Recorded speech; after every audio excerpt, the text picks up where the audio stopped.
रामकृष्ण हरी. आज आपण जाणून घेऊ पुत्रदा एकादशीचं काय महत्त्व आहे, का करायची पुत्रदा एकादशी, त्याचं काय फल आहे.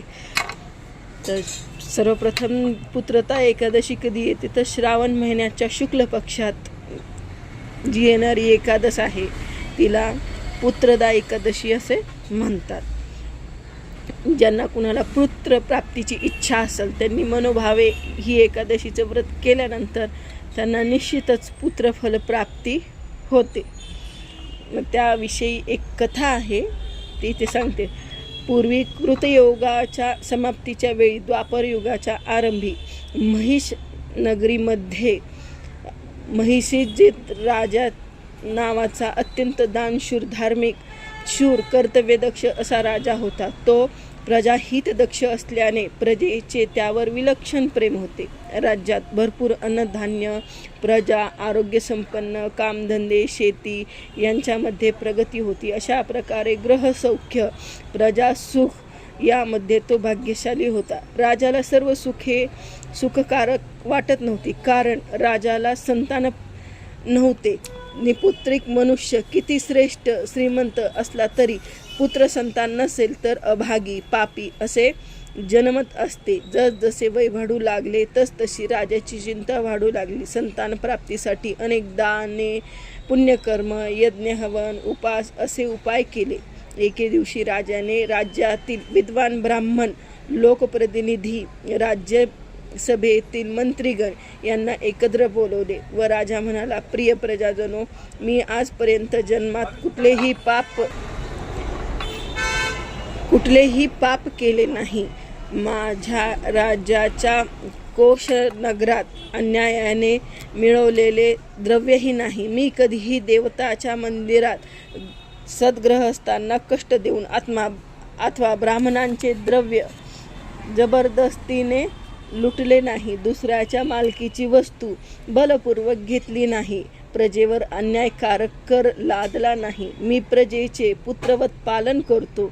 ब्राह्मण, संन्यासी त्यांना भरपूर दान दक्षिणा देतो. न्यायाच्या रक्षणासाठी अपराधांना जबरदस्तीने शासन करतो. कोणताही तिरस्कार केला नाही. सर्व धर्मीयांना, जातीयेतील लोकांना समान वागवले. सज्जनांचा सतत आदर सन्मान करतो. अशा प्रकारे धर्माने राज्य करून सुद्धा मला पुत्र संतान नाही. यासाठी मी अत्यंत दुःखी आहे. याचे काय कारण असेल? राजाचे बोलणे ऐकून राजाच्या मंत्रीगणांना, अपतेष्टांना, पुरोहित वर्गाला, प्रजेला, प्रतिनिधींना दुःख झाले. त्यांचे मन हेलावून गेले. राजाने बोलण्यापूर्वीच आपण काही पर्याय सुचवला पाहिजे होता, परंतु आपण आपल्या सुखाचा विचार करीत राहिलो आणि त्या सुखाच्या परिपूर्तीसाठी राजाकडून अपेक्षा करत राहिलो. राजाच्या दुःखाचा विचार केला नाही. त्याचे दुःख किती तीव्र आहे हे आता आपल्याला कळले. आता मात्र निष्क्रिय न राहता काहीतरी केले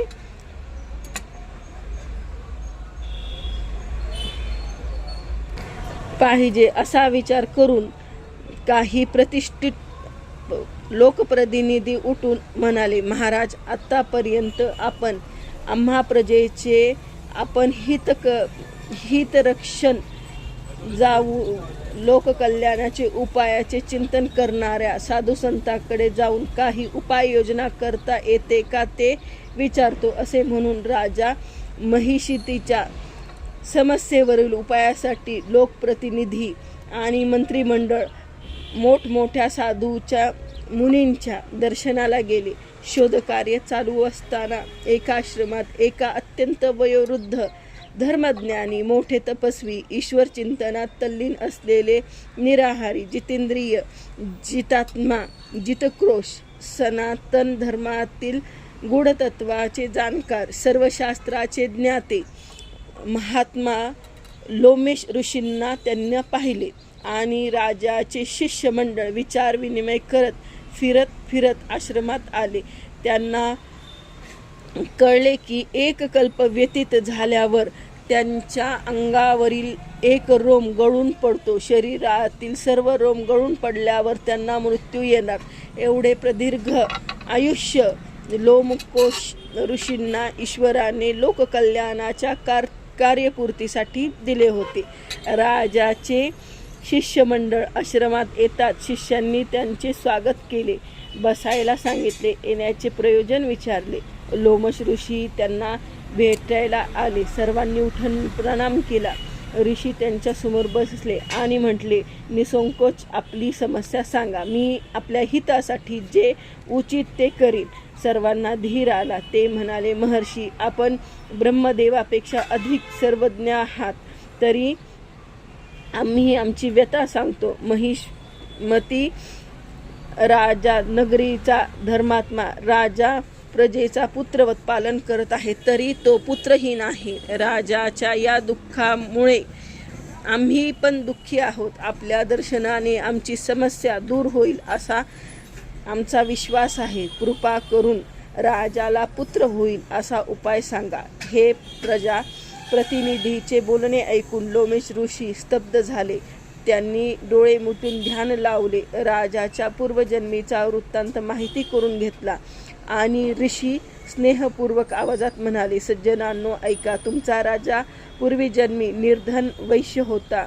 निर्धन असल्यामुळे त्याने धनप्राप्तीसाठी अनेक निंद्यकर्म केली. तो एका गावाहून दुसऱ्या गावाला व्यापारासाठी जात असे. व्यापात त्याचे पुण्यकर्म काहीसाठी फारशी वृत्ती नव्हती. एकदा व्यापारासाठी हिंडत असताना त्याला तहान लागली म्हणून तळ्यावर पाणी पिण्यासाठी गेला. तिथे एका वासरासहित गाय पाणी पिण्यासाठी आली. त्याने त्या गायीला काठीचा तडाखा देऊन हाकलवले. सज्जन हो, या पापकर्मामुळे तुमच्या राजाला पुत्रसंतान प्राप्त होत नाही. यावर ते म्हणाले, तुम्ही काही उपाय सांगा. ऋषी म्हणाले, प्रजेने तुम्ही निष्ठापूर्वक पुत्रदा एकादशीचे व्रत करून राजाला अर्पण कराल तर त्या पुण्याने राजाला पुत्रप्राप्ती होईल. सर्वांनी हा उपाय मान्य केला. त्यांनी लोमेश ऋषींचे आभार मानले.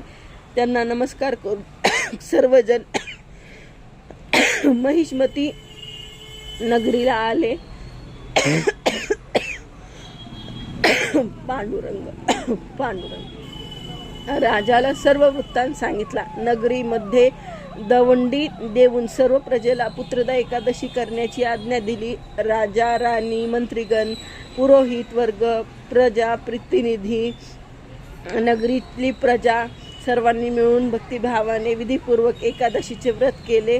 रात्री भजन कीर्तन जागरण केले. द्वादशीला राजाला पुण्यफल अर्पण केले. त्या पुण्यप्रभावाने राजाला सुंदर पुत्र तेजस्वी झाला. शुक्ल पक्षातील या एकादशीला पुत्र एकादशी असे म्हणतात.